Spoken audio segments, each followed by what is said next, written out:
Hi, this is Jaya. In this video, we shall see the summary of The Fire Dwellers by Margaret Lawrence. The Fire Dwellers is an extraordinary novel written by Margaret Lawrence in which she talks about an important character called Stacey McAndrea, who is the protagonist of this novel. And here Stacey is shown as a 39-year-old woman with 4 children and a very hardworking but uncommunicative husband, a spinster sister, and a person who lives by abiding all the conventions that life offers her, and she spends her time only in doing the routine work of her day.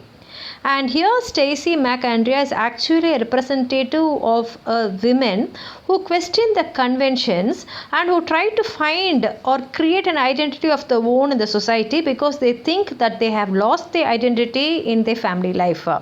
And here Stacey hopes that she can go out of her home and find the survival strategy and balance the world, that is the outside world, and her family life. And Stacey Cameron is actually portrayed as the sister of Rachel Cameron, who is the protagonist of Lawrence's previous novel Just of God. And here Stacey is a person who leaves Manawaka at the age of 19 after marrying Cliff McAndrea. And Cliff McAndrea is a salesman, and now she is living in Vancouver, British Columbia.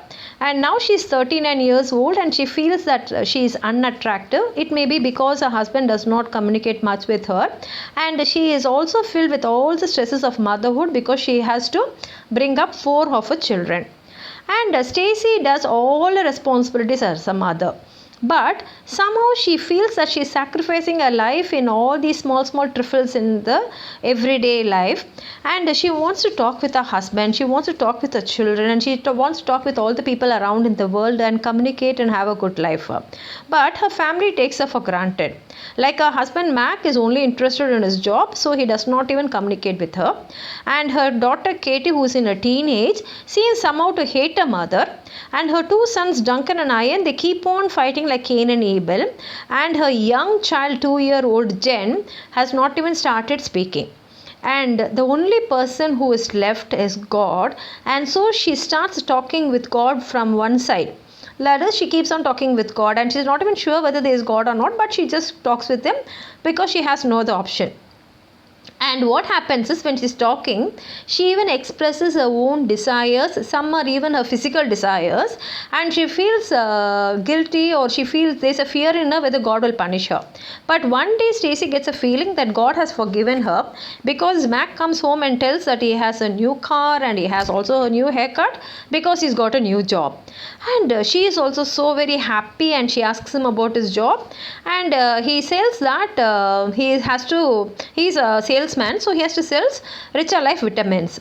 But when he explains his job, she finds that he is selling a way of life, and Stacey feels that the promises of Richer Life are all false because they are not true, and she is disappointed that Mac can do some work like this to taint himself with the modern society. And considering selling such a product itself looks for her, it is not good. But somehow she cannot change Mac, and Mac is not going to listen to her. And now Mac is deeply involved in his own studies, and he distances himself more from Stacey. And actually this is the time when Stacey also feels that she needs him most, but he keeps on avoiding her.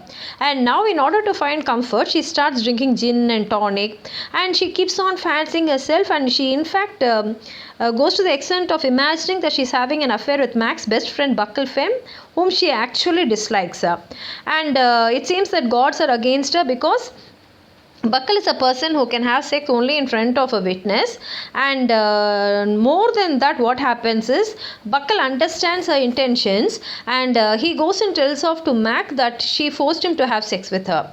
And Mac really believes his friend Buckle, and now Stacey's marriage itself is on fire, and it is out of her control now. So what happens is Stacey goes to the Sound, and there she finds a young science fiction writer called Luke Venturi, who treats her like a human being. More than that, he treats her as a desirable woman.